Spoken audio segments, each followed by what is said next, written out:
¿Alguien más quiere participar? Yo tengo una predicación de 3 horas, o sea que si queréis no viene de 5 minutos. ¿Nadie más? ¿Seguro? Bueno, pues entonces os invito a que reflexionemos un poquito sobre la cruz de Jesús. Solamente 3 puntitos, la broma lo de 3 horas. Solamente 3 puntitos que me gustaría que viésemos hoy. El primero de ellos es la importancia de la cruz. ¿Os habéis preguntado alguna vez por qué el símbolo del cristianismo es una cruz? ¿Os lo habéis preguntado alguna vez? ¿No se os ocurre otros símbolos que podríamos usar para representar el cristianismo? No sé, a lo mejor un pesebre podría ser, ¿no? O unas tablas de la ley podría representar al cristianismo. Un libro en referencia a la Biblia, ¿no? Podría representar al cristianismo. Al principio, en el siglo I, los primeros cristianos representaban el cristianismo con un pescado, ¿no? Con un pescadito. Dicen los expertos que el pescado en griego es un acróstico, digamos, son las siglas de Jesús, Hijo de Dios y Salvador. Por eso lo usaban, ¿no? No sé, seguramente se nos podrían ocurrir otros, ¿no? Quizás una tumba abierta, alguna vez lo habéis visto, ¿no? O cualquier otra cosa, no sé, que se nos pudiese ocurrir, ¿no? Mirad, para nosotros hoy la cruz se ha vuelto el símbolo normal, el habitual, el que usamos siempre. En el logotipo de la iglesia tenemos una cruz, ¿no? Pero, ¿sabéis? Al inicio del cristianismo, la cruz era algo repugnante. Era algo desagradable. Mirad, yo pensaba, ¿cómo podría haceros entender esta idea, ¿no? Imaginaros que nos reunimos con los vecinos del barrio y se quiere decidir el escudo del barrio, ¿no? O algún símbolo para identificar al barrio, ¿no? Imaginaros que están todos los vecinos ahí reunidos en asamblea, están decidiendo y alguien dice, yo ya sé cuál es el símbolo, vamos a poner una caca de perro, porque en el barrio hay muchos perros y hay muchas cacas ahí, sucio a veces, ¿no? ¿Os parecería? Quizás otro diría, aquí en los años 80 había muchos drogadictos, vamos a usar una jeringuilla como el símbolo para identificar el barrio, ¿no? O un porro, vamos a poner un porro, ¿no? No sé si habéis visto alguna vez un dibujo de eso. ¿Qué os parecería? Pues mirar, la cruz era algo peor que lo que yo os acabo de poner como ejemplo. Era algo muy desagradable, ¿no? La propia palabra nos lo dice, mirad lo que dice Pablo. Dice, la palabra de la cruz es locura a los que se pierden, pero a los que se salvan, esto es a nosotros, es poder de Dios. Dice, nosotros predicamos a Cristo crucificado. Para los judíos, ciertamente tropezadero. Para los judíos era también algo desagradable la cruz. Para los gentiles, locura. Mas para los llamados, así judíos como griegos, Cristo, poder de Dios y sabiduría de Dios.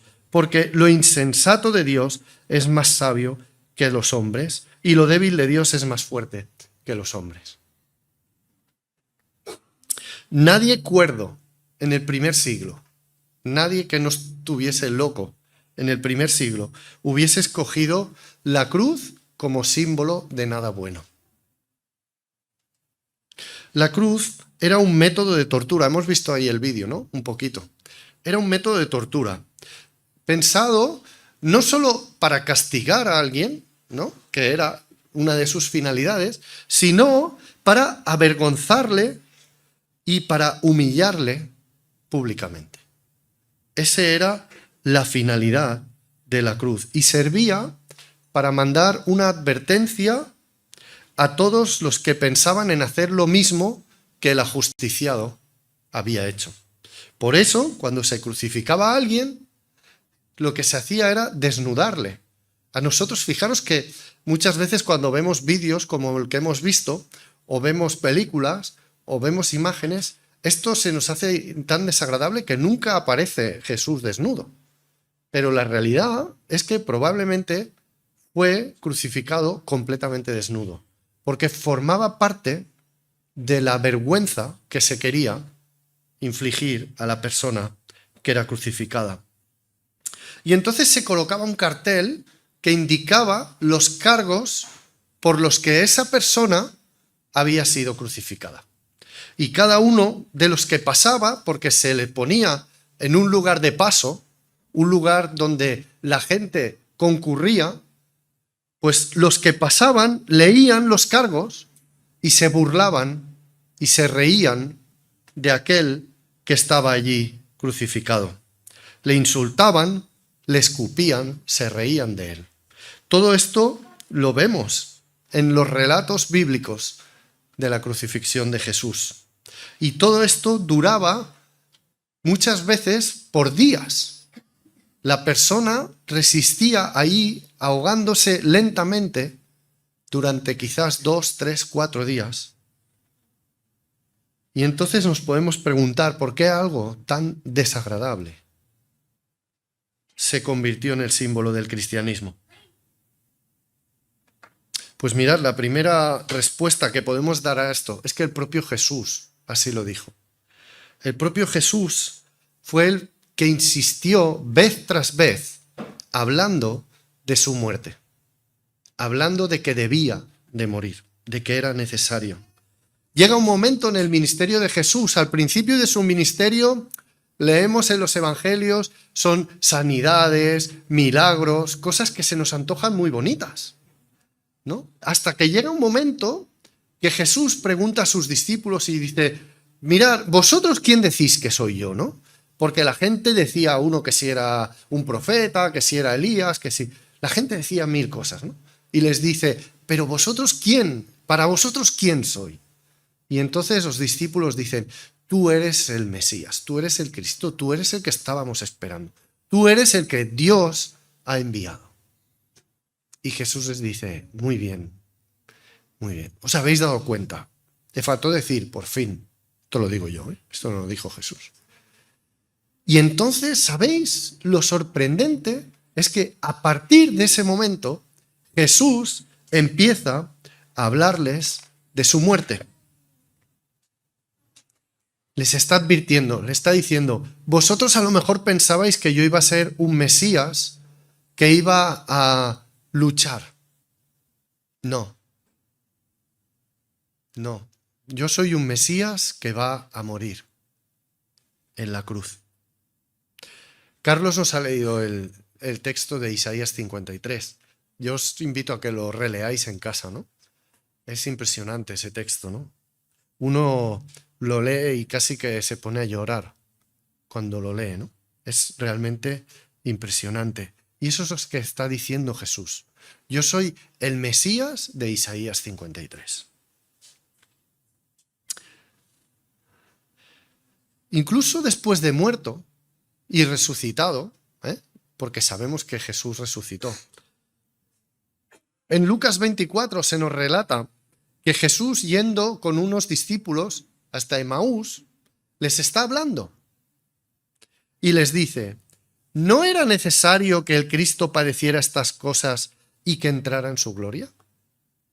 Y comenzando desde Moisés y siguiendo por todos los profetas, les declaraba en todas las escrituras lo que de él decían. Fijaros, esto es muy importante, porque incluso después de resucitado Jesús, sigue insistiendo en la importancia de su muerte. Incluso después de haber resucitado. Quizás alguien podría pensar, ya después de muerto, resucitado, vamos a olvidar aquel episodio tan desagradable y vamos a mirar para adelante. No, Jesús dice, era necesario la cruz.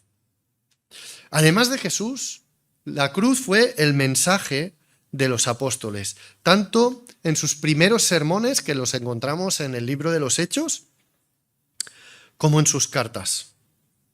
Por ejemplo, los 4 evangelios. El que más, el que menos habréis leído los evangelios, ¿verdad? Los 4 evangelios. ¿Os habéis fijado que dedican incluso el Evangelio de Juan, la mitad del Evangelio está dedicado exclusivamente a hablar de la última semana de Jesús. Supongamos que Jesús vivió 33 años. Juan dedica la mitad del texto a la última semana. Cosas parecidas hacen los demás, ¿no?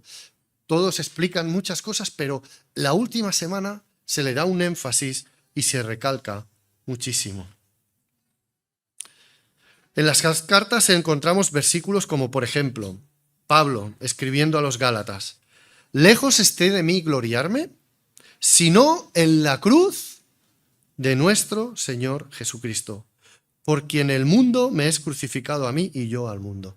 Esto es, que Pablo escribiese esto en el primer siglo, para todos aquellos que entendían a cabalidad lo que significaba la cruz. Está diciendo: yo me glorío en algo que es vergonzoso, en algo que es humillante, en algo que los demás no quieren ni ver ni recordar.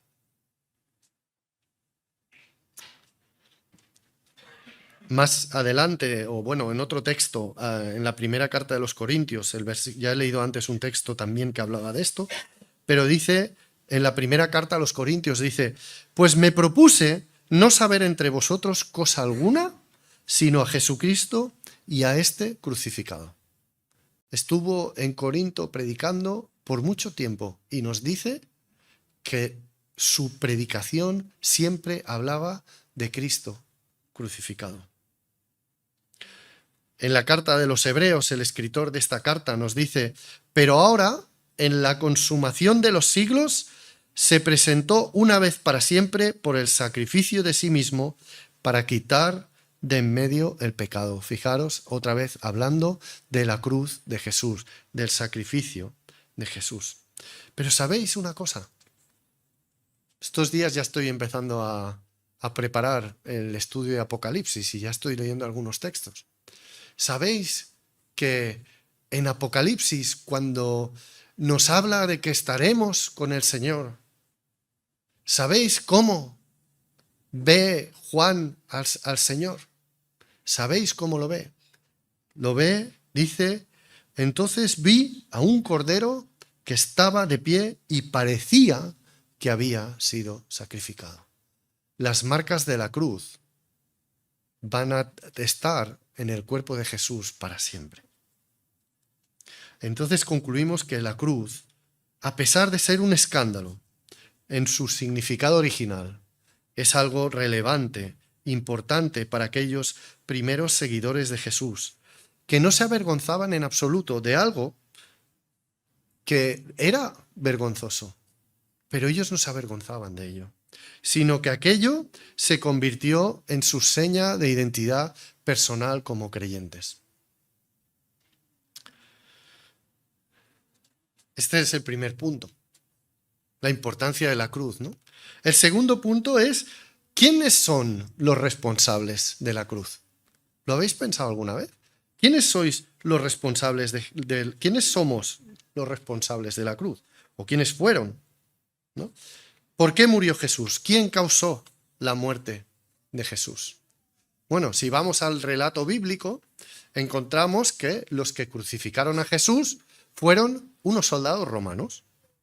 Entonces ellos fueron los causantes directos de la muerte de Jesús. Ellos le llevaron desde el atrio donde estaba con Pilato, le llevaron hasta el Gólgota, esa montaña que había a la entrada de Jerusalén, que el texto nos dice que también se le llamaba el lugar de la calavera, a las afueras de la ciudad, y allí le crucificaron y se repartieron sus ropas.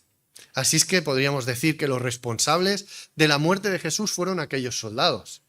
Pero rápidamente cualquiera de vosotros me diría: hombre, Gaby, es verdad que ellos lo hicieron, pero ¿tenían alguna alternativa?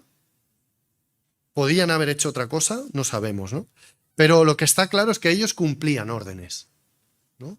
Ellos cumplían las órdenes, eran unos mandados, como diríamos hoy. Incluso, de hecho, fijaros que el centurión romano, después de que Jesús muere, dice: verdaderamente este hombre era justo. Entonces diríamos que el responsable de la muerte de Jesús fue Pilato, porque Pilato entregó a Jesús a los soldados para que lo crucificaran. A pesar de que los relatos bíblicos nos dicen que Pilato entendió que Jesús era inocente, a pesar de que repetidas veces intenta liberarle. Pero finalmente Pilato decidió que Jesús fuese crucificado. Por su interés político, porque quería seguir siendo el gobernador. Y le dio miedo que se le denunciase delante del César. Por ese interés en mantener el cargo y el poder. También porque se dejó influenciar por otros, seguramente. Es evidente que Pilato obró mal. Pero ¿sabéis una cosa? Cuando Jesús está delante de Pilato, no le exime de responsabilidad, no le quita la responsabilidad, pero le dice una cosa muy interesante. Le dice, el que a ti me ha entregado, mayor pecado tiene. Entonces Jesús nos está llamando la atención sobre los responsables de su muerte fueron también los sacerdotes judíos, porque fueron ellos quienes entregaron a Jesús, ¿verdad? Ellos le juzgaron con testigos falsos, ellos sublevaron al pueblo para que gritase delante de Pilato, para que fuese crucificado. Desde el inicio de su ministerio, Jesús tuvo problemas con estos sacerdotes, con estos fariseos. Los ponía en evidencia su hipocresía muchas veces, lo que causó una terrible envidia de su parte, hasta el punto de que decidieron llevarle a la muerte. Así es que podríamos decir que aquellos sacerdotes, aquellos fariseos, aquellos ancianos del pueblo fueron los responsables de la muerte de Jesús. Pero Marcos nos leía un texto al principio. Lo hemos leído. ¿Cómo es que Jesús cayó en manos de aquellos sacerdotes?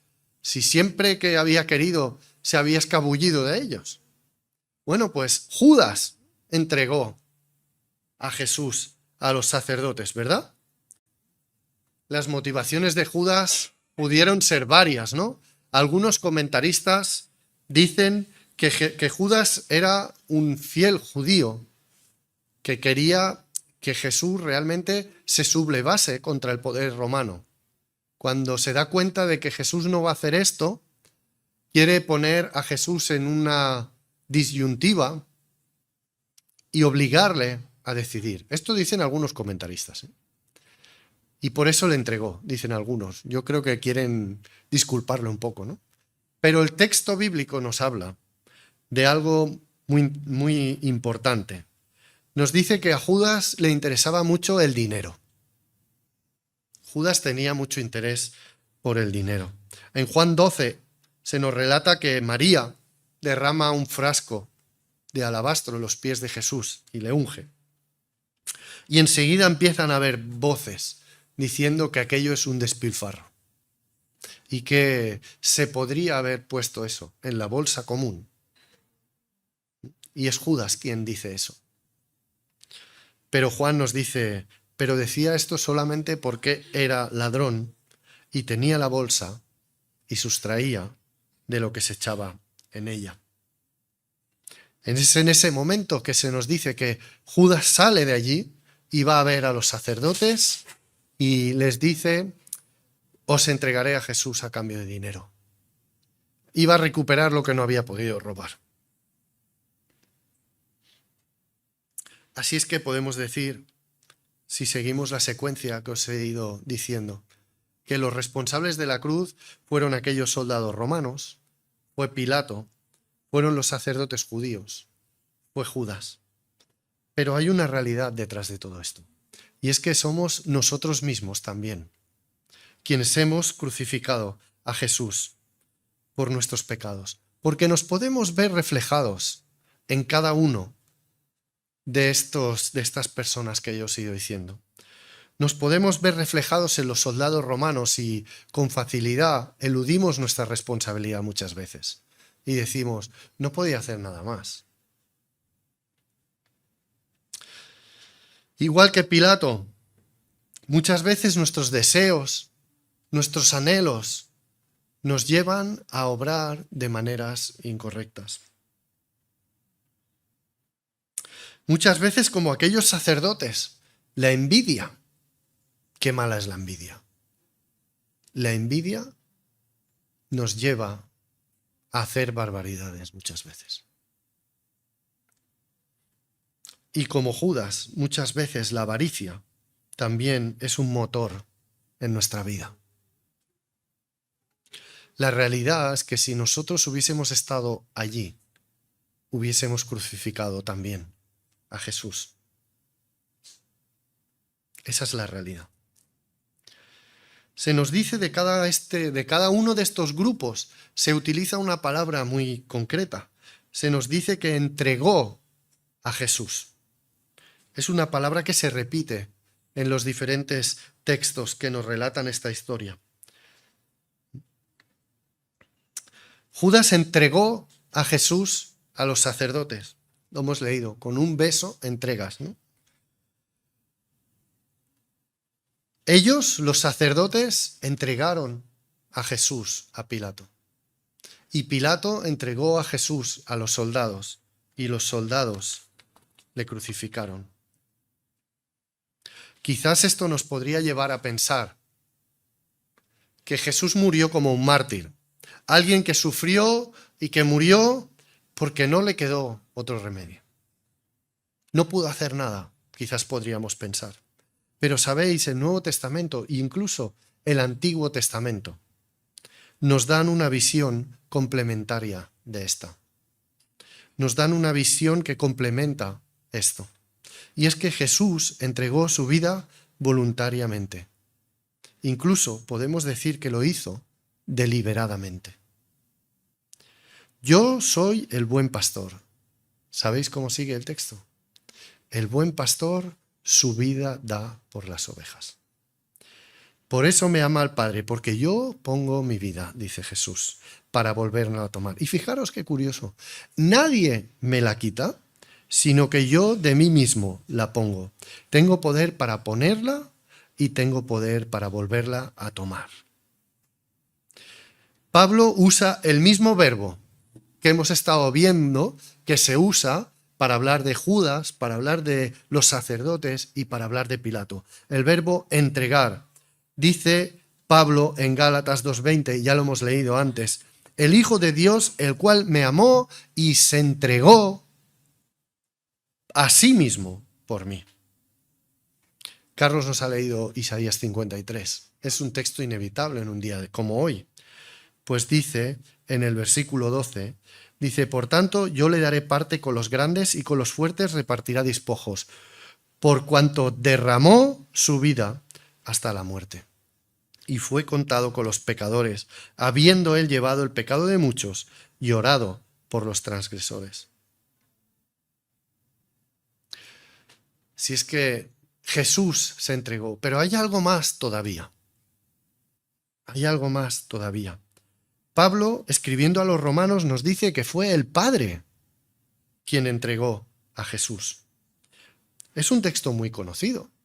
Dice, el que no escatimó ni a su propio Hijo, sino que lo entregó por todos nosotros. Fijaros, siempre nos fijamos en la segunda parte, que nos viene muy bien, ¿no? ¿Cómo no nos dará también con él todas las cosas, ¿no? Pero fijaros qué fuerte. El Padre entregó a su Hijo. Y es la misma palabra todo el tiempo, entregar. Aún el versículo más conocido de la Biblia, ¿qué dice? Juan 3:16, ¿qué dice? Que ha dado a su Hijo unigénito. El Padre ha dado a su Hijo para que todo aquel que en él cree no se pierda, mas tenga vida eterna. Fijaros, es importante que tengamos estas dos visiones de la cruz. Por un lado, somos completamente responsables de la cruz. Nosotros, la humanidad, Pero no solo la humanidad así en un sentido amplio, porque muchas veces cuando hablamos de la humanidad o de la sociedad, hablamos así de una manera amplia, pero no. Yo soy responsable de la muerte de Jesús. Tú eres responsable de la muerte de Jesús. Yo crucifiqué a Jesús. Tú crucificaste a Jesús. Y cuando digo tú, no me estoy refiriendo a ninguno de vosotros en particular, sino a todos y cada uno de vosotros en particular. Igual que me refiero a mí mismo. Cada uno de nosotros somos responsables de crucificar a Jesús. Pero al mismo tiempo, Dios tenía un plan para llevar a Jesús a la cruz. Y al mismo tiempo, el propio Jesús decidió cumplir ese plan. Y él mismo fue hasta la cruz. Pedro lo explica muy bien en su primer discurso, su primer sermón en Pentecostés. Dice, a este, refiriéndose a Jesús, entregado por el determinado consejo y anticipado conocimiento de Dios, es decir, es Dios quien lo hizo, vosotros prendisteis y matasteis por mano de inicuos, crucificándolo. Fijaros que las dos cosas son completamente ciertas. Cuando miras a la cruz, cuando miramos a la cruz, vemos nuestra responsabilidad y vemos el amor de Dios. Vemos las dos cosas en el mismo lugar. Al mismo tiempo, la maldad humana y el amor y el perdón de Dios. Así es que este es el segundo punto, los responsables de la cruz. Y terminamos muy rápido con las consecuencias de la cruz. Aquí podríamos estar por horas hablando de este tema, pero solamente vamos a ver una consecuencia de la cruz. En la cruz Jesús llevó nuestros pecados. Lo hemos visto de una manera muy gráfica en el vídeo que nos ha puesto Carlos. En la cruz Jesús llevó nuestros pecados. Esto es lo que dice la primera carta de Pedro, capítulo 2 y versículo 24. Quien llevó él mismo nuestros pecados en su cuerpo sobre el madero. Y uno se pregunta, ¿qué significa llevar el pecado? ¿Sabéis? Esta es una expresión que viene del Antiguo Testamento. Allí la encontramos varias veces. No vamos a leerlas todas, pero sí una para entender el significado. Está en Levítico, cuando habla de los pecados, ¿no? Dice, si una persona pecare o hiciere alguna de todas aquellas cosas que por mandamiento de Jehová no se han de hacer, aún sin hacerlo a sabiendas, es culpable y llevará su pecado. ¿Os fijáis? La expresión llevará su pecado. ¿Qué quiere decir este llevará su pecado? Es culpable y llevará su pecado. Es evidente, ¿no? La expresión significa que asumirá las consecuencias de su pecado. Tendrá que sufrir las consecuencias del pecado. Entonces podemos decir que Jesús asumió las consecuencias de nuestro pecado en la cruz, al ser clavado en la cruz. De nuevo, en el texto que ya hemos leído, de Isaías 53, se nos dice que Jesús llevó nuestros pecados. Dice, fue contado con los pecadores, habiendo él llevado el pecado de muchos y orado por los transgresores. En la carta a los Hebreos, el autor está hablando de los sacrificios que se ofrecían en el Antiguo Testamento. Creo que Marco nos habló el domingo pasado, ¿no? Cuando alguien pecaba, tenía que llevar un animal y nos dice que ponía las manos sobre el animal. Y esto representaba que se traspasaba los pecados y el animal llevaba el pecado de aquel. Pues Hebreos, hablando de todo esto, dice, y refiriéndose a la cruz, dice, así también Cristo fue ofrecido una sola vez para llevar los pecados de muchos. Estando Jesús en la cruz y siendo el mediodía, hemos visto ahí el vídeo, ¿no? La hora sexta, creo que es. Eso era el mediodía. El domingo por la tarde hablaremos un poquito de este tema. Siendo el mediodía, nos dice el Evangelio que se hizo oscuridad durante 3 horas. Y durante 3 horas fue completamente oscuro. Al mediodía, cuando hay más sol, fue de total oscuridad. Y esto es porque el Padre estaba cargando el pecado de toda la humanidad en Jesús. Ahí en el vídeo lo hemos visto, ¿no? Esas nubes, no sé cómo explicarlo, pero lo habéis visto, ¿verdad? Cómo iba todo encima de Jesús. Y es aquí donde vemos la gravedad del pecado. La oscuridad representa que el Padre deja de estar en comunión con el Hijo. Esto no lo podemos entender. Por la eternidad habían estado en comunión, pero esa oscuridad nos dice que la comunión entre el Padre y el Hijo se rompe. Y ahí ese grito de Jesús citando el Salmo 22. Dios mío, ¿por qué me has abandonado? Jesús se siente y realmente fue abandonado por el Padre allí. Él llevó nuestros pecados, sufrió la consecuencia de nuestro pecado, porque la consecuencia del pecado es la separación de Dios. Y Jesús en esas 3 horas sufrió la separación del Padre. Pero pasadas esas 3 horas, nos dice, como hemos escuchado, consumado es. Padre, en tus manos encomiendo mi espíritu. La relación se restaura. Y nuestros pecados son ahora perdonados, porque Él sufrió el castigo. Como dice el texto bíblico, Él llevó nuestros pecados. Y el Padre se declara satisfecho y nos lo muestra rasgando ese velo. También hemos cantado de eso al principio. Sabéis que el templo, y con esto termino, el templo representaba la presencia de Dios, pero nadie podía acceder delante de Dios a causa del pecado. Y estaba con una cortina, se le dice velo, y en castellano muchas veces el velo se entiende algo finito, transparente. No, era una cortina bien gruesa, que nadie podía atravesar para estar en la presencia de Dios. Pero cuando